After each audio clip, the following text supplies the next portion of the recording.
Morning, everyone.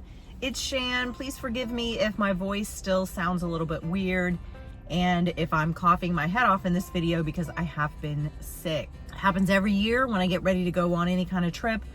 Sometimes it happens the first week when I'm on a trip. So yeah, so I'm trying to recover from that. So I tried to record this video yesterday because it's been a little breezy lately. It's also breezy out today. And I wanted to try my new microphones. Got a little wind muffler and everything because when you're recording video outside and it gets super windy, it can become a big pain trying to record audio. People can't hear what you're saying. Purchased a really nice microphone set, and I went out yesterday with the intention of recording this video. And even though I'd practiced with the mic before, I just could not get it to work. So I gave up. So we're gonna do it. We're gonna try to do it this morning. If you've been watching my channel for a while, you know that I walked the West Highland Way in 2022 and again in 2023. And this video is going to be about the comparison between the two. What did I think about walking it the second time versus the first time? What things did I notice, experience? That sort of thing. It's kind of a comparison video of the first time I walked it versus the second. I did walk it in 2 different seasons, and I know sometimes that can be a difficult thing to choose what month to walk a trail in, what season to walk it in, because that also has everything to do with what type of gear you're going to bring. And you might not think that there's a big difference between the spring and the summer in Scotland, but there is. There was quite a difference the second time I walked it versus the first time. And then I'm going to do a little bit of a Q&A at the end because I have been collecting questions over the months since I returned from my second hike of the West Highland Way. So let's get into it. Oh my God, I'm coughing up all kinds of things.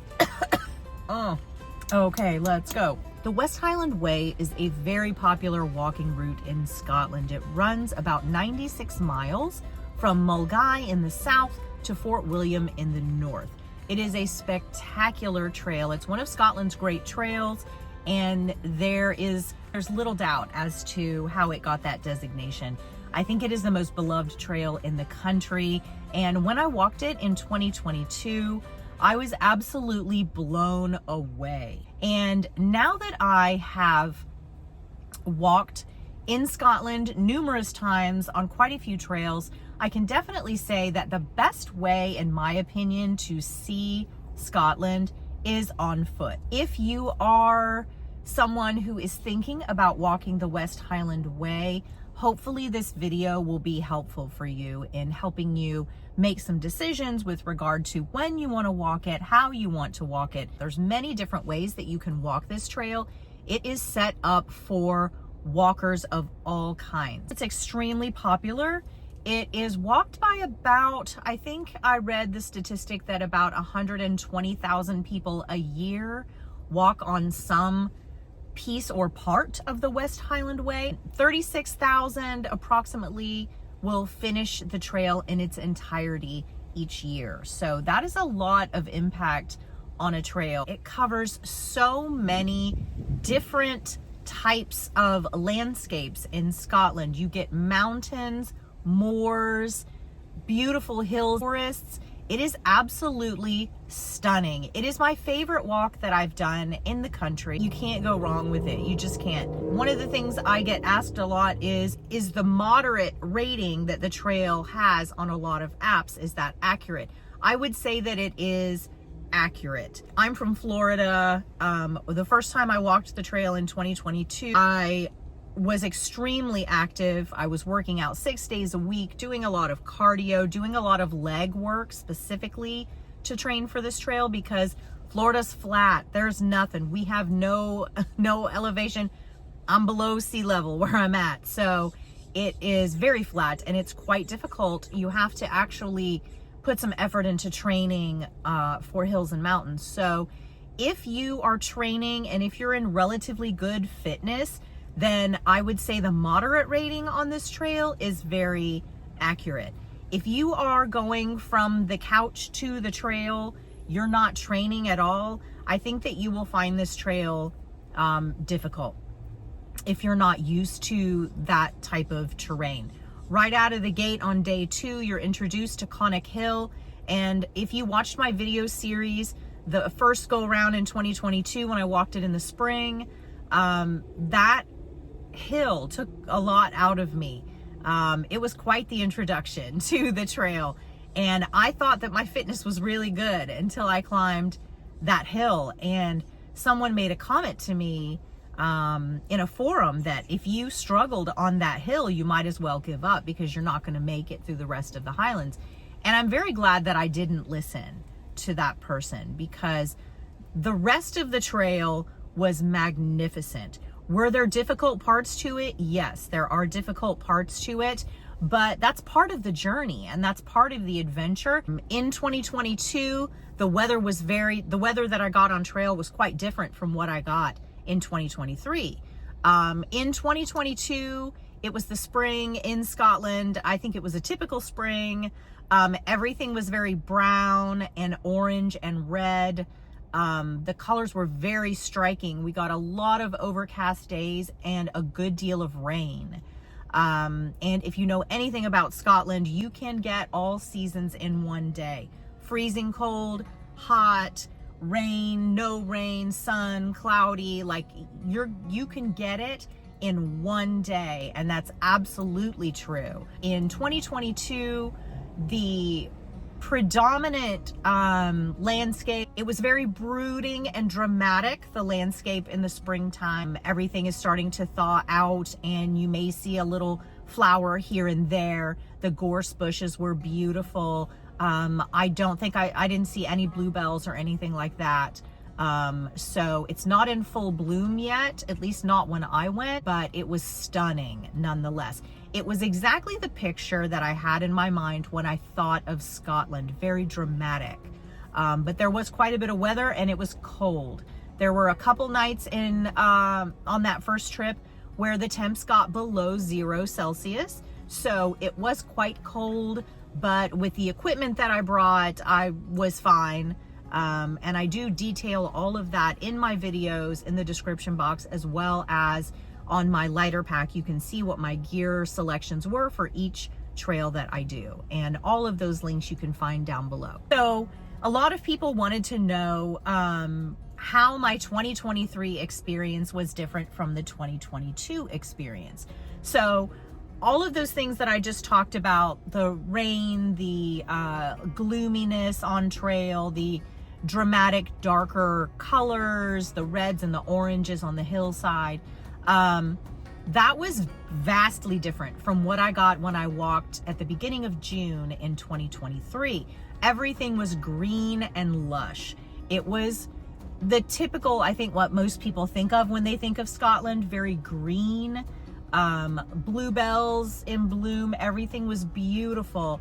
The same parts of the trail that I recognized from the previous year in springtime, some of them looked very, very different in the summer, and it was quite a different experience visually, and that was really cool to see. The other difference was I also walked with a hiking partner in 2023. So I had someone with me in 2023 versus the previous year when I did it solo. I think the question that more people asked me than not was, which was your favorite way to see it? Which walk did you like the best?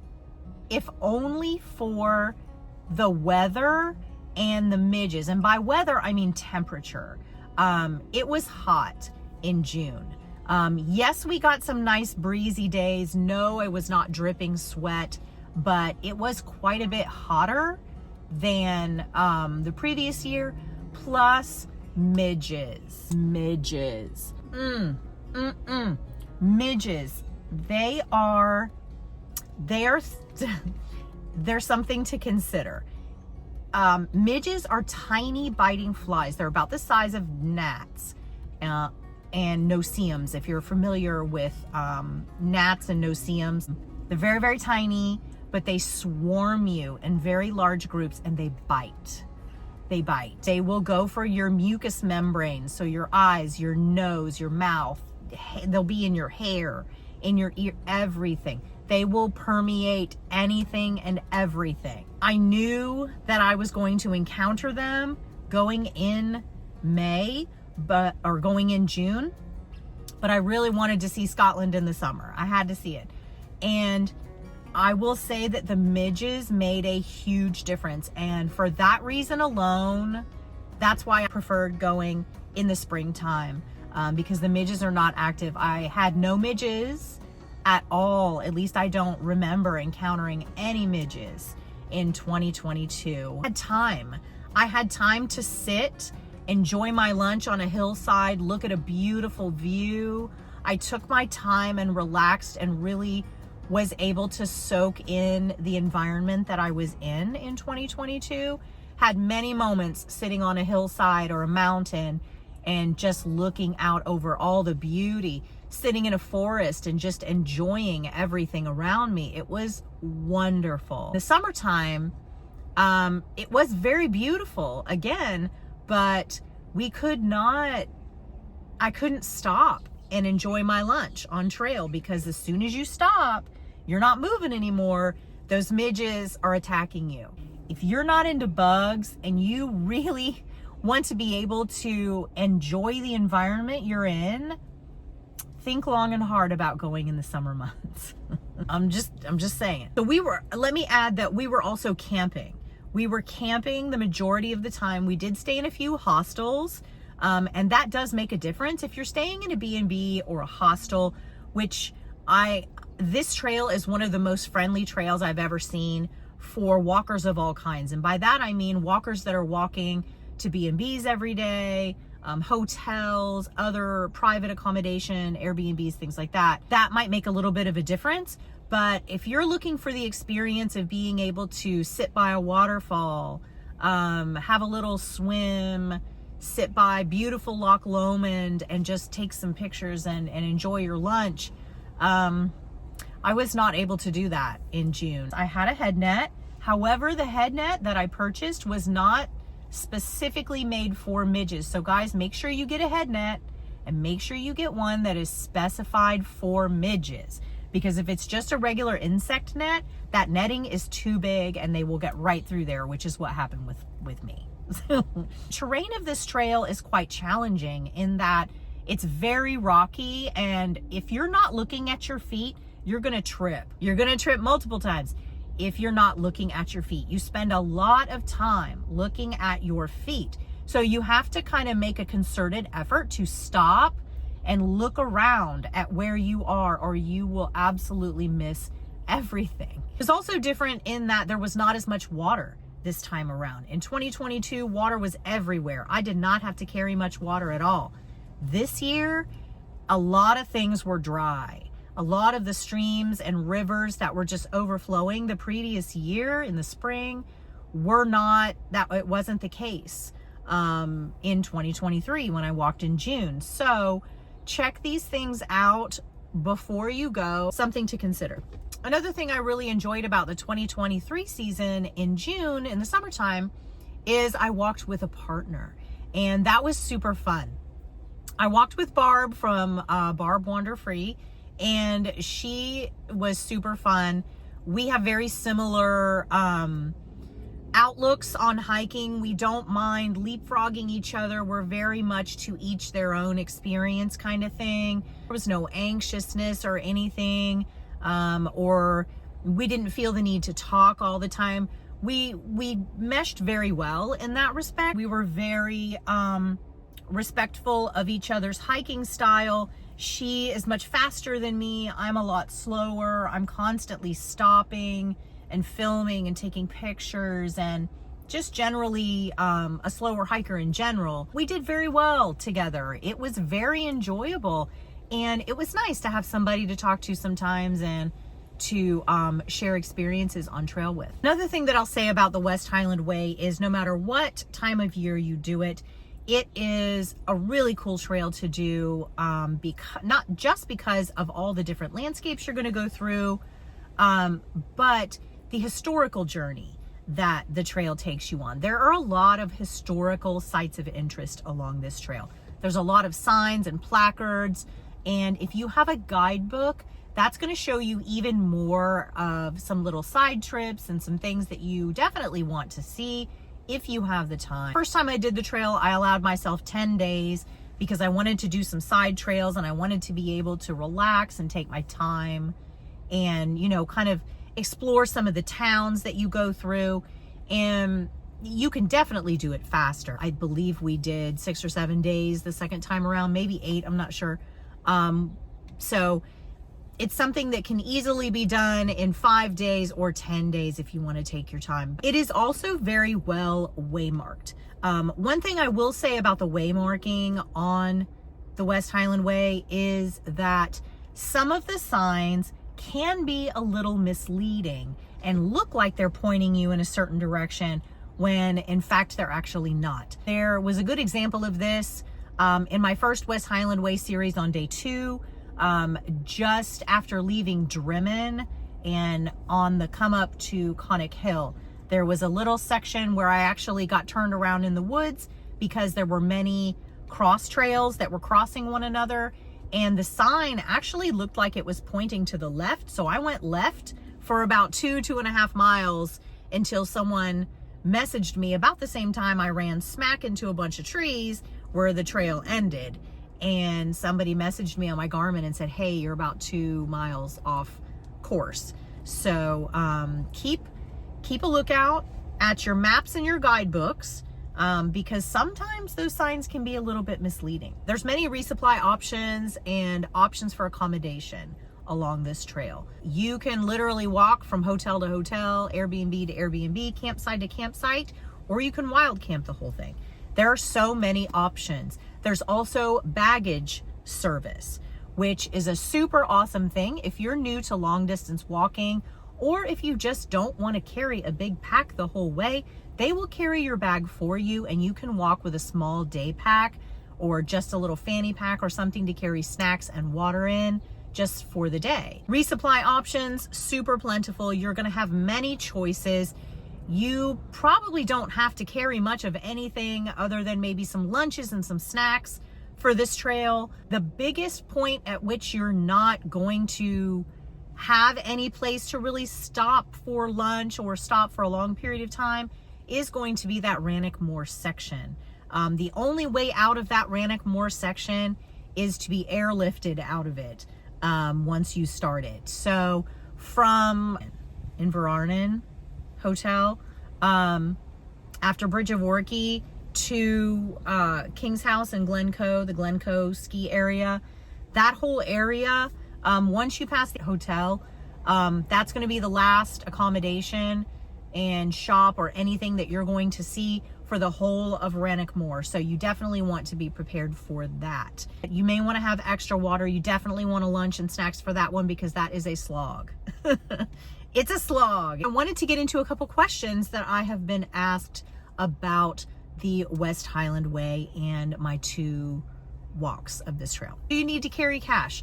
I would. Yes, 100% I would carry cash. Have some bills, have some change, because a lot of public toilets, there are paid toilets along some of these areas, so you will need some change. You may need some change for that. Some of the shops along the way may not take cards. You'll need some money for that. Hot water at campsites. Some campsites charge for water, period. Some campsites charge for hot water. So you will definitely want to have some change for that. Some of your Airbnbs, some of your hostels have the option to purchase a packed lunch for the next day, and a lot of them don't take cards. You can also purchase rent a towel. So there's a lot of instances where you may need cash or change. So definitely bring that. Let's see, what else do we have? My thoughts on Loch Lomond. Is it really that rough? Okay, the Loch Lomond section. That I think is one of the 2 sections of this trail that people worry about. The other one being the Devil's Staircase. So let's talk about Loch Lomond first. So the Loch Lomond section, that's going to take you 2 days to get through, usually, unless you're just powering through and doing it all in one day. But it is quite technical. It's rock scrambling. I saw some people with their bikes on this section, and you can't ride a bike on that. It's big boulders, and I don't know why you would want to even try that with a bike, but I saw people carrying their bikes on that section, and that seems like not a good time to me. But walking that section, yes, it's very technical. Yes, it is tedious, but I enjoyed that section. On the second part of Loch Lomond, you will have the option to do the low route and the high route. On my first trip of the West Highland Way, bailed out of that second part, so I didn't get to do that second part of Loch Lomond the first time, and I didn't do that second part of Loch Lomond the second time because I did the high route, and I very much enjoyed the high route. So between both of my journeys and the ups and downs of Loch Lomond, loved it, was great. The Devil's Staircase is a part that a lot of people stress about and worry about. It is basically a series of switchbacks up a mountain when you are coming out of Glencoe and headed toward Kinlochleven. If you take your time and go slow, it's not that hard. It just takes a long time. Just take your time, make sure you've got plenty of water, make sure you're hydrated and you have a good breakfast that day, because it is physically demanding. It's quite the slog up that hill, but the views are absolutely worth it. You can turn around at any point going up the Devil's Staircase and just be smacked in the face with beautiful, stunning views of Glencoe and that tiny little white cottage. Don't forget that. Look for that tiny little white cottage, because you can see it going on the approach to the Devil's Staircase and all the way up the Devil's Staircase and on top of it. I would say it's not worth stressing out about. It's really not. What you should be concerned about, what you should be more concerned about, is that punishing descent on the other side of that hill. All the way into Kinlochleven, you are descending for the entire day, and it is punishing. Beautiful, stunning views all the way around, but it is tough. I would say it's tougher than that climb. Trekking poles. I cannot stress enough, if you're trying to go back and forth on whether or not to bring trekking poles or even one trekking pole, bring it. Also, this is where your shoe selection is going to make the most difference. And by that, I mean what shoes that you choose. Into the next question, which was boots or trail runners. And this is a huge point of debate with people in the hiking community, and I think it always will be. There are diehard boot people, there are diehard trail runner people, there are people that are in the middle.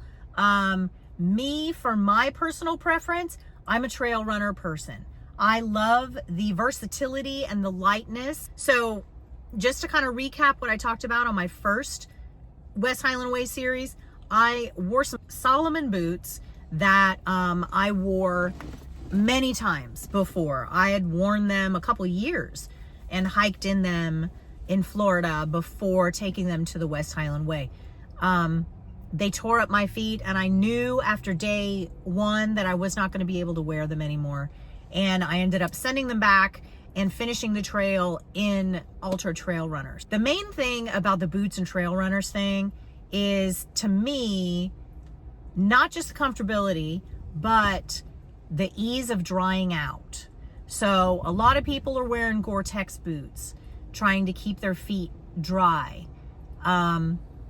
And that's all well and good, but if you walk in a river and water splashes down into your boot, or rainwater gets into your boot, water permeates that boot somehow over the top, it takes a very long time for Gore-Tex to dry out. They're not going to dry out overnight. So you'll be walking in wet boots. Plus, a lot of those boots do not expand like trail runners do.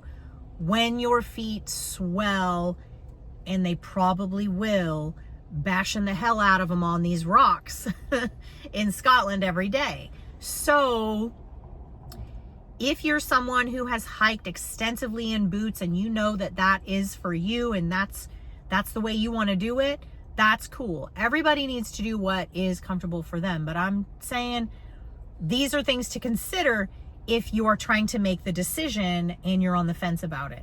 I did a layering system with my socks. I had a hiking sock, I had a liner sock to prevent blisters, and I had a waterproof sock for when it was raining and I was going to be going through any kind of water crossing. And that kept my feet 100% dry. Win-win, something to think about. Also, when you're choosing shoes for this trek, your feet can swell. Those downhills, when you are going downhill, your toes are going to be slamming against the front of your shoes. Always buy a half size to a size bigger.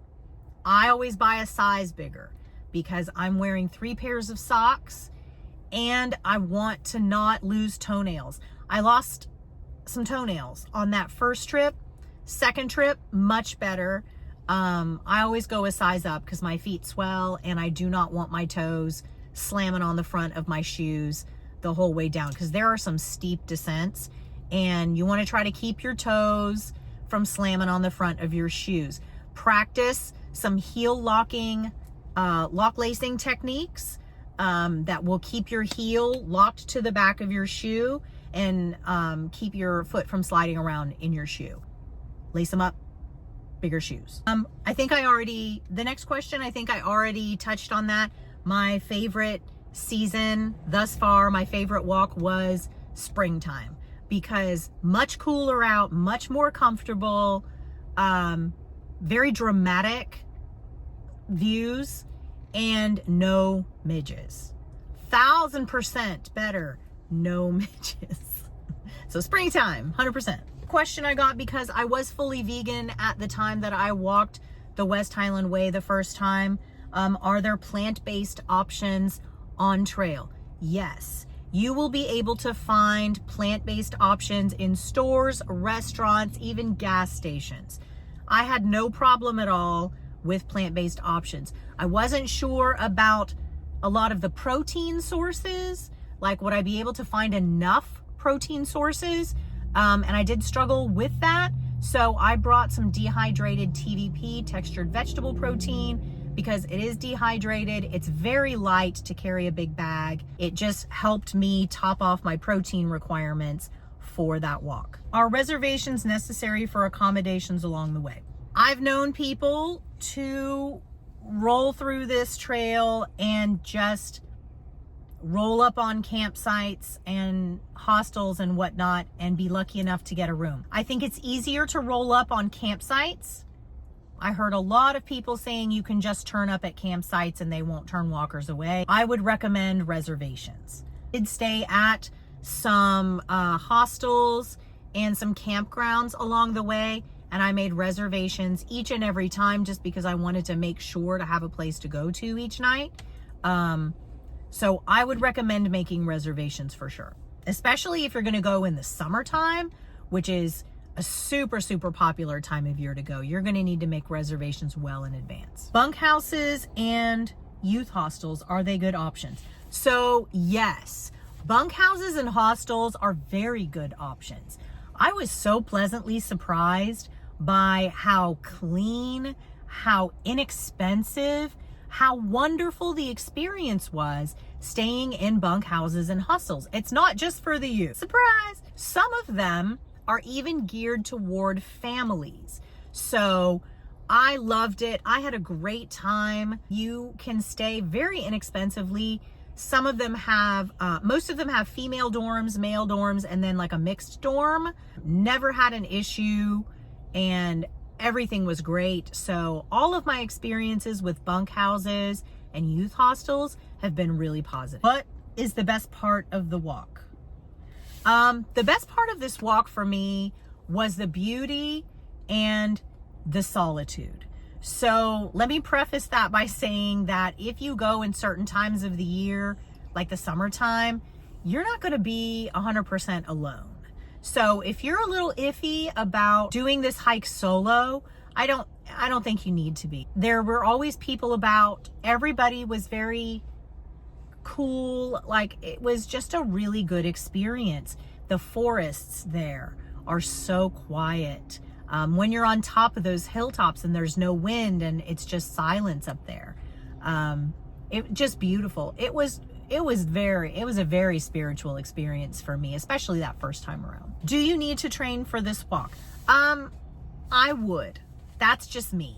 And that's coming from someone who, that's my job. Being in a gym, training all the time, that was my job. And I was surprised. Because I don't think my body was quite ready for it that first go round. I eventually settled in and became more comfortable.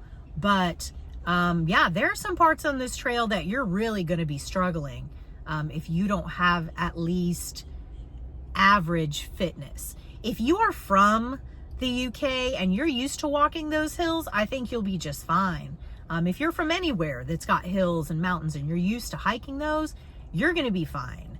But if you come from somewhere like me, Florida, which is totally flat, and you're not used to pushing yourself, it might be a little rough. So I would train legs, I would train cardio, and I would train in the shoes that you intend on wearing and with the backpack fully loaded to the weight that you expect that you'll be carrying. And I think that's the best you can do to prepare yourself. Do you generally walk and hike solo? If so, what challenges does this present? And what is the one best thing about doing it solo? Do I generally walk and hike solo? Yes. I do usually hike by myself. I just prefer it that way. I enjoyed walking with Barb. We had a great time. We'll definitely do it again. I'll definitely walk with people again because it is really fun to be able to see things through someone else's eyes and to have somebody to talk to about, oh, wow, look at that thing. Oh, how cool is this? You know, and just talk to people because you will have some really cool experiences getting to know people out on trails. So don't knock walking with somebody. If so, what challenges does this present? I would say as a female, walking solo does present certain challenges. However, in Scotland and the UK as a whole, I have never once, not once, and I'm someone that's super cautious, and I am somebody that carries a gun here in the United States when I hike. I've never once felt unsafe. I'm vigilant. I'm always vigilant, and I'm always making decisions based on my safety, but I think that it can present challenges sometimes mentally, because when you are out there alone for day after day after day, things that you maybe in your regular life have not been trying to deal with, you've been trying to push them down so that you can get through your daily life, things have a way of bubbling to the surface. And when all your normal comforts are stripped away from you and you are kind of put in a position where you've got to navigate your way through an unfamiliar landscape, make sure you've got water, food, shelter, and it's just about basic survival, it can bring a lot of emotions to the surface. It can bring out a lot of insecurities with regard to your capabilities, I think. So for me, I think those were some of the challenges that I faced with that. And on the same token, kind of in that same vein, I think that's also what makes it a really cool thing to do, because it does force you to examine yourself and examine your capabilities and how far you're willing to push yourself. Because most of us do not push ourselves anywhere near what our bodies and minds are capable of doing. So I think it's also a plus. Best thing about doing it solo was getting to spend time alone. The silence.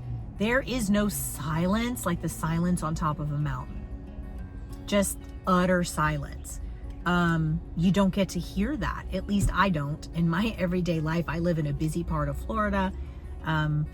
It's so many people around me all the time, every day. And to be able to take myself out of that and drop myself in a completely alien environment all by myself to rely on my own navigational skills and my own wherewithal, you know, to get to where I needed to be. It was an amazing experience. It was absolutely amazing. And when you get to spend time alone in nature like that, I think it reminds you of how simple life can really be. And I think how simple life is supposed to be versus what we've made it. Your tent performed. So I took the Z-Pax Duplex to Scotland both times, and I will be doing a full in-depth review of it now that I've used it for several years. It worked wonderfully. I was a little worried about it. It is a very thin tent. I have a really lightweight tent. I think it weighs like 20 ounces or something like that. It withstood some storms.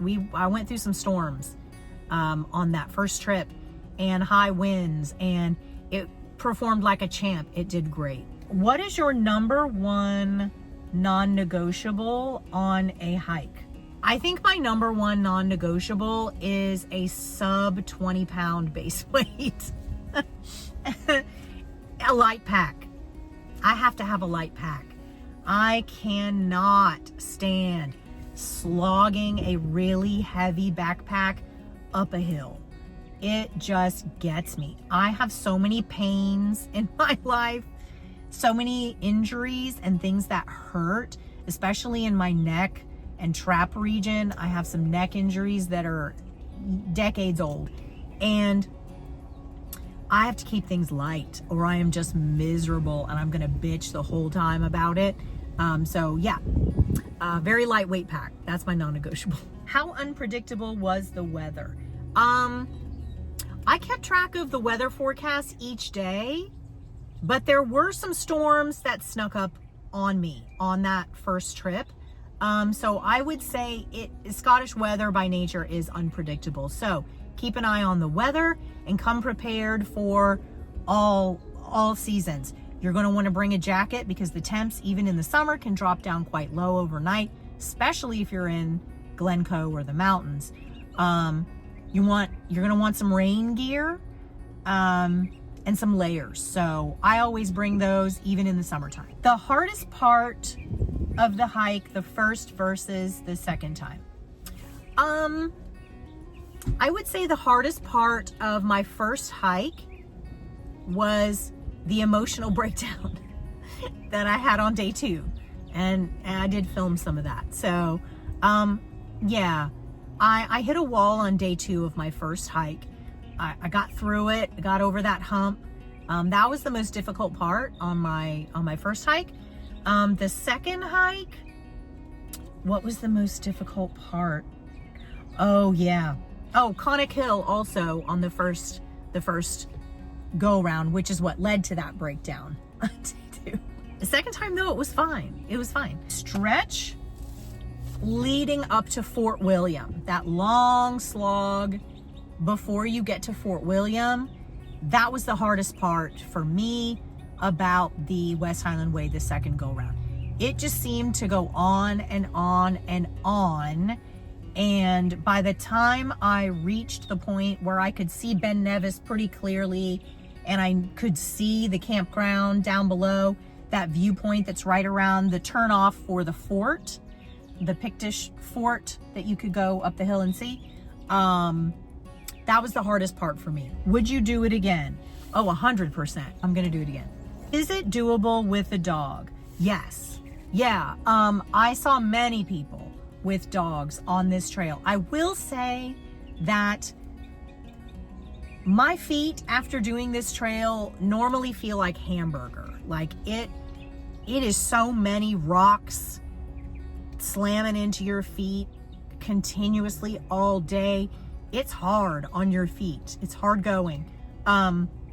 So I worry about dogs' feet getting all beat up and cut up. So I would say if your dog is not used to that terrain every single day of its life, booties, 100% booties. But yeah, it's doable with the dog. Yeah, for sure. Saw lots of dogs out there. All right, so that is it. That's all the questions I have.